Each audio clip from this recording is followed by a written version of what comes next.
Hello students, welcome back. Good morning, good afternoon, good evening. मैं मौकम सिंह। तो बेटा अपने पढ़ रहे हैं आपकी क्लास 12 इंग्लिश लिटरेचर। तो अपने अभी तक आपकी शॉर्ट स्टोरीज, पोएम्स, ड्रामास कर चुके हैं। तो नॉन फिक्शन शुरू कर रहे हैं। तो नॉन फिक्शन में भी आपका एक पार्ट हो चुका है। अभी दूसरा नॉन फिक्शन का चैप्टर है जिसका है why the novel matters. Why the novel matters. Why the novel matters.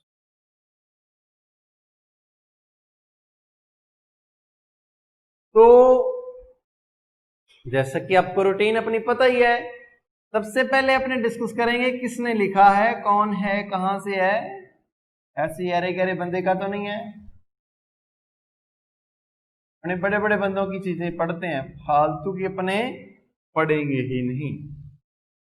तो इसलिए पहले चेक कर लेते हैं कि उसके राइटर का लेवल है अपने लेवल का या नहीं। ठीक है, तो वही इसका राइटर है D.H.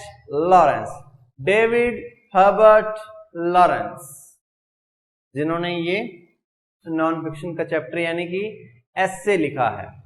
एसे यानी कि जिनमें फिक्शन कुछ भी नहीं होता। फिक्शन होता है स्टोरी, जैसे आपको पता है स्टोरी कुकड अप हो सकती है और रियल भी हो सकती है। लेकिन non fiction is a fact based और अ फिलॉसफी बेस्ड और just a normal factual interpretations of the things. Normal something ideas deliver किए जाते हैं, थॉट्स डिलीवर किए जाते हैं, वो नॉन फिक्शन के अंडर आता है, जिसमें मजेदार कुछ भी नहीं है। भी आप सिर्फ अम्यूजमेंट के लिए नहीं पढ़ सकते हैं चीजों को, अगर आप उसको सीखना चाहते हैं देन यू विल रीड। ठीक है, तो बात करते हैं D.H. लॉरेंस की। Was a profound writer, English writer, और इनका बर्थ हुआ प्यारे बच्चों 1895। इंग्लिश राइटर, ऑब्वियसली बात है, क्लियर हो गया। He was a britisher, England में पैदा हुए। इंग्लैंड का स्टेट रीजन है नॉटिंगम शायर, उसे नॉटिंगम भी कहते हैं। नॉटिंगम शायर के एक विलेज में इनका बर्थ हुआ and village was well known for its mining fields. खदानें थी, वहां खाने थी, जहां खुदाई होती रहती थी। And his father was a minor, mine worker. वहां खुदाई में काम करने वाला एक आदमी था, यानी कि एक लेबर के तौर पर वो काम करता था। एंड इसकी जो माता जी थी, मदर, इसकी डेविड हर्बर्ट लॉरेंस की जो मदर थी, she was a gentle lady, she was of good behaviour and she also worked as a school mistress in his early age. यानी कि वो स्कूल मिस्ट्रेस के तौर पर काम कर चुकी थी और स्वभाव की बहुत ही अच्छी एक जेंटिल लेडी थी। She knows how to respect a person, how to talk an individual. तो ऑब्वियस सी बात है, एक वही कोल वर्कर है यानी कि माइनर है, और एक अच्छे स्वभाव की सुशील आप कह लो औरत है। तो दोनों there are different personalities, conflicting ideas, conflicting parenthood. ठीक है, यानी कि उसका पालन पोषण वैसे हुआ होगा। जो अपने मानते हैं कि लेबर है, उसके सपनों का संसार, his world of dream is not such big as other persons. He just thinks, उसको सिर्फ इतना ही सोचना है कि शाम की रोटी का हल है या नहीं। He is the breadwinner, और सिर्फ उसको खाने की ही तलाश है। अगर वो शाम तक की या रात तक की रोटी का जुगाड़ कर लेता है, that's enough for him. This is a dream things for him. उसके लिए यही सपनों का संसार है। दूसरी तरफ वो एक घर पे काम करने वाली लड़की थी, औरत थी, लेकिन वो बहुत सभ्य थी, स्कूल में काम कर चुकी थी। इस कारण उसकी थोड़ी पर्सनैलिटी और थी, उसके पति की पर्सनैलिटी और थी। वो काम करने वाला बंदा था, तो घर पे जाके आके ज्यादातर वो अग्रेसिव रहते हैं, जो लेबर होती है, अपने मानते हैं ऐसा। क्योंकि वो थके आ रहे होते हैं, वो अपना अग्रेशन घर पे निकालते हैं। ठीक है, तो conflicting personalities of his parents, किसकी, डीएच लॉरेंस के पेरेंट्स की कॉन्फ्लिक्टिंग पर्सनैलिटीज, एक नॉर्थ था तो एक साउथ था, एक उत्तर एक दक्षिण, तो उनकी आपस में बनती नहीं थी। तो इस माहौल में वो पला बढ़ा, नॉटिंघमशायर के एक विलेज में वो पला बढ़ा ऐसे पेरेंट्स के बीच में who has opposite personalities, and these personalities impacted his mental ability, his imagination, his physical activity, everything, what he can thought, what he can't, his thought process was certainly affected by his parenthood। कि उसके जो पालन पोषण हुआ, उसकी nourishment हुई, वो कैसी हुई, पता ही है, जो माँ बाप का प्रभाव बच्चे पर बेटा पड़ता ही पड़ता है। जो पेरेंट बहुत अच्छे स्वभाव का है उसके बच्चे उस पर ही जाते हैं, जो अग्रेसिव है उसके बच्चे उस पर जाते हैं। यानी कि जो देखेगा वो सीखेगा। Children imitate, they just don't learn and don't follow your orders, they just imitate, वो कॉपी करते हैं। वंस अ टाइम कि a mother was reading a book beside her child and the child was also opening a book, उसने भी एक किताब खोल रखी थी। तो पास में बैठे एक पैसेंजर ने पूछा कि आपने अपने बच्चे को कैसे सिखाया कि किताबें पढ़ना अच्छी बात है, या किताब पढ़ने के लिए कैसे मनाया।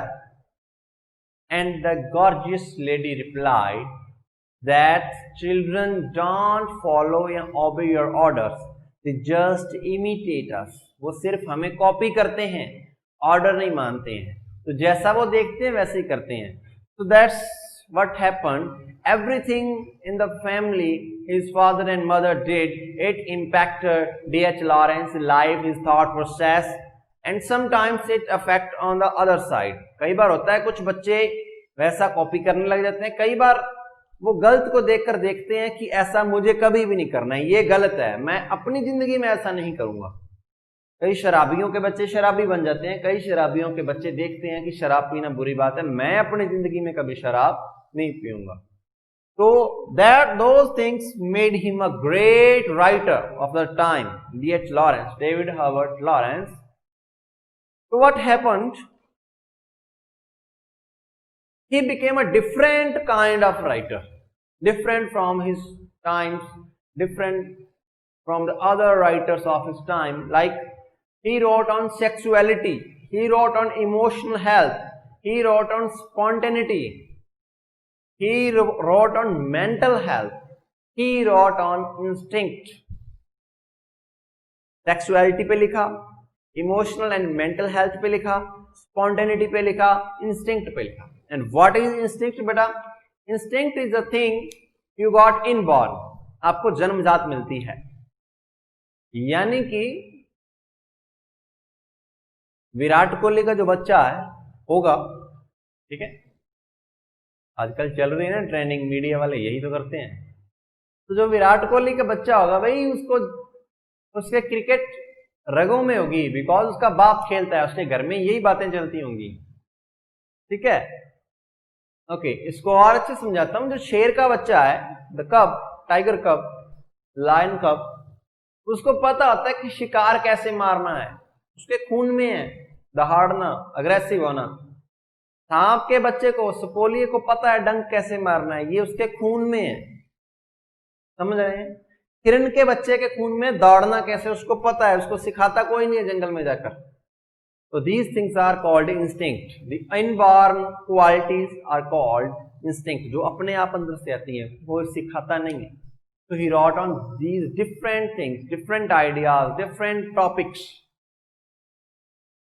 on which no other writers at that time dared to write. किसी ने हिम्मत नहीं, but he wrote. So after writing on these topics, novels and short stories on these topics, he got a big family of enemies, उसको बहुत सारे दुश्मन मिले, and he got official persecution, he got censorship and got misrepresentation among the readers, उसको बहुत बुरा भला कहा गया, सेंसरशिप लगी, उसको गलत तरीके से लोगों के सामने पेश किया गया, because all the other writers were in other group, they used to defame him, उन्होंने उसका बहिष्कार किया, उसको बुरा भला कहा, उसका अपमान किया, लोगों के सामने बुरा बनाया। होता है भाई, ग्रुप है, उनका चलती नहीं। And among his famous novels, that one was The Rainbow, the other was John Thomas and Lady Jane. And among his famous short stories, the one is The Horse, The Rocking Horse Winner, and the other was Virgin of the Gypsy. It was his famous writings. Okay. और भाई साहब कुछ ज्यादा ही extra ordinary थे। तो extra ordinary बंदे इस दुनिया में बहुत कम रहते हैं। तो 1930 में इनकी क्या हो गई, डेथ हो गई। Only 35 years of age he died. And at his death obituary, the famous writer E.M. Foster wrote, उन्होंने क्या लिखा? That Lawrence was one of the greatest writers of the modern era, or greatest writer who wrote on modernity. वो महान writer थे जिन्होंने modernity पे लिखा था, यानी कि E.M. फॉस्टर ने इनकी कला को पहचाना। He was some of those guys who spotted him. Otherwise, everyone just opposed him. तो ये थी success and struggle of D.H. Lawrence.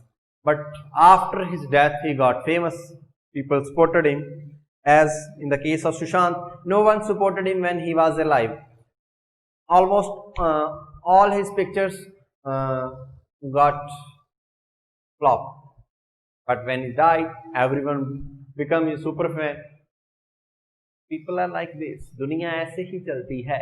जिंदा आदमी को इज्जत नहीं मिलती, मरने के बाद बहुत मिलती है। ठीक है, तो ऐसे भाई साहब के साथ हुआ। ऐसे ही अपने ऑलरेडी आपके याद करना, थोड़ा दिमाग को जोर डालना। एक राइटर के बारे में चर्चा कर चुके हैं, शी वाज लेडी, उनको भी ऐसे ही चर्चा मिली थी। आपकी पोएम की एक राइटर थी, थोड़ा सा इसके बहाने आप उसको थोड़े से पन्ने दोबारा देख लोगे, पीछे जाके पढ़ लोगे।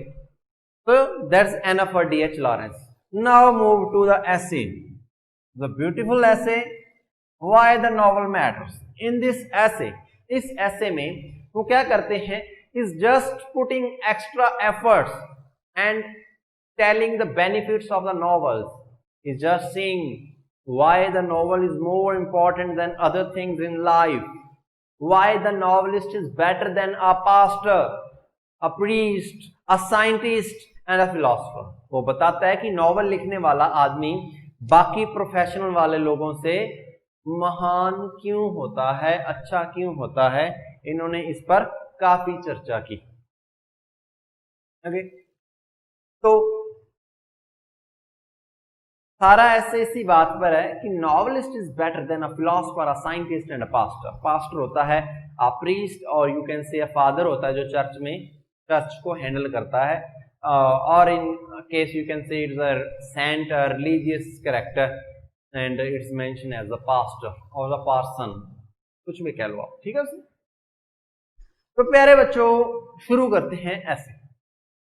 द समरी ऑफ द ऐसे, as if you read essay, it's quite boring if I read line to line. That's why I'm just putting a summary before you, ताकि आपको easy रहे। उसके बाद अगर आप उसको पढ़ते हैं then it will be good for you and it will be easy also. तो लॉरेंस कहते हैं a novelist know the only thing is important and that is the whole man alive. एक जिंदा आदमी ही सबसे इंपॉर्टेंट चीज है, नथिंग एल्स, और कुछ भी इंपॉर्टेंट नहीं है, सिर्फ जिंदा आदमी ही। Is just mentioning a whole man alive. एक जिंदा आदमी ही इंपॉर्टेंट है और कुछ भी इंपॉर्टेंट नहीं है, because only a man alive can perceive things. सिर्फ वो ही चीजों को समझ सकता है, मरा हुआ नहीं समझ। So he one by one compared other things, other professions with the novelist. And before going for this, he said, a whole man alive is important.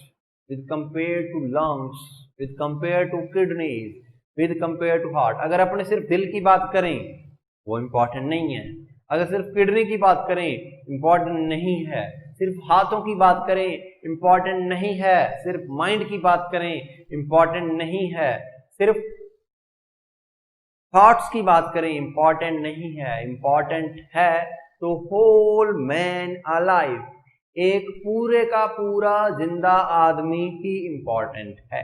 That's what Lawrence said. Okay, तो Lawrence कहते हैं कि मान लो एक philosopher है, वो बात करता है दिमाग की, he talks about thoughts and ideas, but he says a thoughts and ideas just like a signals of the tower, tower के सिग्नल हैं, हवा में चल रही हैं, बट वो इंपॉर्टेंट तब तक नहीं है when there is a no receiver। उन सिग्नल्स को कैच करने वाला कुछ भी उपलब्ध नहीं है तब तक वो रिसीवर किसी भी काम के बेटा, और वो सिग्नल्स किसी भी काम के नहीं है। इन द सेम केस वो आइडियाज थॉट्स जितने मर्जी हो, लेकिन उनको परसीव करने वाला, उनको काम में लाने वाला वो आदमी ही नहीं है। तो what value those thoughts mean, उनकी वैल्यू क्या है? So he is justifying that the whole man alive is more important than the thoughts. Now he is comparing a philosopher with a novelist. वो कहते हैं नॉवलिस्ट बेटर है कि novelist एक इंसान के बारे में चर्चा कर रहा है, फिलॉसफर थॉट्स के बारे में चर्चा कर रहा है, फालतू की बातें इधर उधर की बड़े दूर दूर की बातें मंगा के लेके आ रहा है जिनका कोई फायदा ही नहीं है। वो कहते हैं अगर आदमी जिंदा है, आदमी है तो बात है, अगर आदमी नहीं है थॉट्स का क्या करना है, अचार डालना है। वो कह रहा है कि नॉवलिस्ट एक आदमी के बारे में लिखता है, उसके बारे में ही बताता है, उसके प्रेजेंट के बारे में लिखता है, आदमी के इर्द गिर्द एक जिंदा इंसान क्या क्या करता है उसके बारे में लिखता है, रियल लाइफ चीजें को मेंशन करता है। That's why he is mentioning importance of a whole man alive. And philosopher doesn't care about a man alive, just boast about the things. It just says about ideas and thoughts. So here he's just telling that novelist is far better than a philosopher.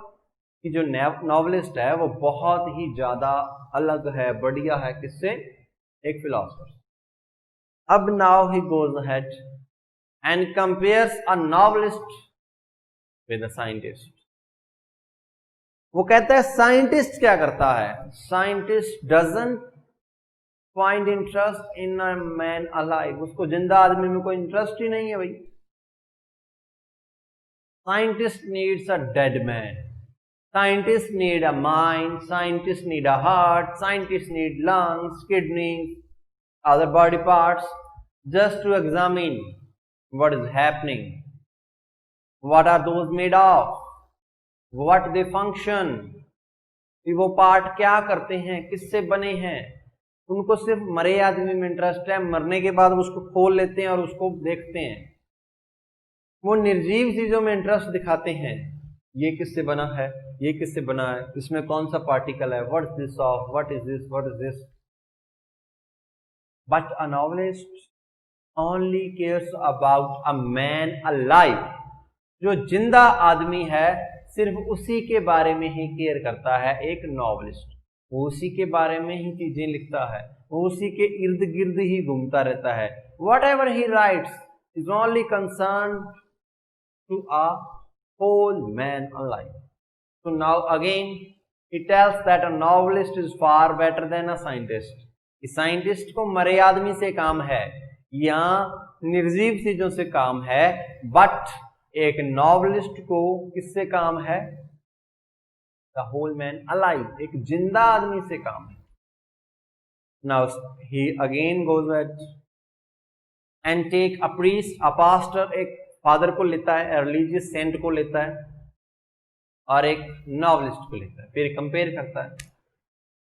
वो कहता है pastor है या जो father है वो Saint है, वो कहता है कि if you do good deeds you will go to heaven, if you do bad deeds you will go to hell. अच्छे करोगे तो स्वर्ग में जाओगे, बुरे करोगे तो नरक में जाओगे।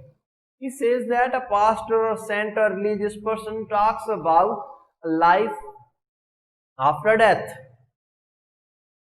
वो नरक स्वर्ग की बात करता है लेकिन इस जिंदगी के बाद। लेकिन जो कि नॉवलिस्ट है वो इसी जिंदगी की बात करता है, अभी की, प्रेजेंट की, जो मौके पर है वो उस चीज के बारे में डिस्क्राइब कर रहा होता है, वो सिर्फ उसी चीज के बारे में डिस्कशन कर रहा होता है। कौन? नॉवलिस्ट। वो फिर इसीलिए कहता है कि नॉवलिस्ट के जो भी लिखता है वो एक मैन लाइफ की कहानी होती है, उसकी डेली लाइफ होती है, वो कैसे रिएक्ट करता है, फैमिली में कैसे रहता है, सोशल लाइफ कैसे जीता है। लेकिन जो रिलीजियस सेंट हैं वो कहते हैं नरक है, स्वर्ग है, मरने के बाद है। लेकिन जब आदमी नहीं जिंदा उसको उससे क्या फर्क? ये नॉवलिस्ट लॉरेंस कह रहे हैं। तो again he proved that a novelist is better than a religious saint, and you can see कि उसने एक नॉवलिस्ट को तीनों से बढ़िया बता दिया कि फिलोसफर भी फेल, साइंटिस्ट भी फेल, सेंट भी फेल, पास कौन? नॉवलिस्ट। तो उनका अल्टीमेट जो डिस्कशन का वो आउटपुट है वो यही बता रहा है कि एक नॉवलिस्ट बताता है कि आदमी क्या करता है, क्या देखता है, क्या परसीव करता है। He just goes around his perceiving power, what he can think, what he can observe, what he can understand. वो क्या समझ सकता है, क्या देख सकता है। और वो also mention that कि change is true, change is constant. परिवर्तन ही जिंदगी है, परिवर्तन ही नियम है, परिवर्तन ही स्थिरता है। कि एक one man and women only love each other, वो सिर्फ तभी एक दूसरे से प्यार करते हैं प्यारे बच्चों कि जब उनमें चेंज आता रहे, यानी कि वो चेंज होते रहे धीरे धीरे। अगर वो वैसे ही है, देयर इज नो चेंज, बिल्कुल भी चेंज नहीं है, love will fade away, love वो प्यार वो फीका पड़ जाएगा। आप किसी भी चीज में तब तक इंटरेस्टेड रहते हैं जब तक उसमें थोड़े थोड़े परिवर्तन आते रहते हैं। आप किसी गाड़ी की बात ले लो, स्विफ्ट की बात ले लो, पुराने मॉडल में अब लोग इंटरेस्टेड नहीं थे, चेंज आया तो फिर भी खरीद रहे। कंपनीज का मॉडल फेल नहीं होता है, लेकिन आईफोन फेल नहीं था। आईफोन 3 भी चल रहा था, 4 भी चल रहा था, 5 भी चल रहा था, लेकिन they do change for good. अच्छे के लिए चेंज होना अच्छी बात है, बुरे के लिए चेंज नहीं होना चाहिए, अच्छे के लिए चेंज होना अच्छी बात है। आईफोन हर साल 2 मॉडल निकाल देता है बिकॉज दिखते हैं एंड पीपल लाइक चेंज, अच्छा लगता है लोगों को चेंज। चेंज के बिना कुछ भी अच्छा नहीं है। So that's what D.H. Lawrence wants to explain us. And novels just carries these things. Novels इन चीजों को कॉन्स्टिट्यूट करते हैं, अपने आप में लेके आते हैं, कंसिस्ट करते हैं, कॉन्टेन, ठीक है। तो वो नॉवल की बेटरनेस को, नॉवल का सुपीरियरिटी को दिखाते हैं कि novels are superior than philosophy, then science and then religious talks. That's the end of the essay. इस तरह D.H. लॉरेंस ने सारे ऐसे में यही बताया है कि how a novelist is superior than a philosopher, a scientist and a religious, and yes, it is according to him, not to me. मेरे तरफ से ऐसा नहीं है, थोड़ा थोड़ा मानता हूं लेकिन 100% ऐसा नहीं है। That's the his thinking, उसकी थिंकिंग है D.H. Lawrence. Thank you students. इसको अगर समझ में नहीं आया तो एक बार दोबारा से वीडियो देखें और ऐसे दोबारा से पढ़ें, और अगर आ गया है तो it's very good. Thank you.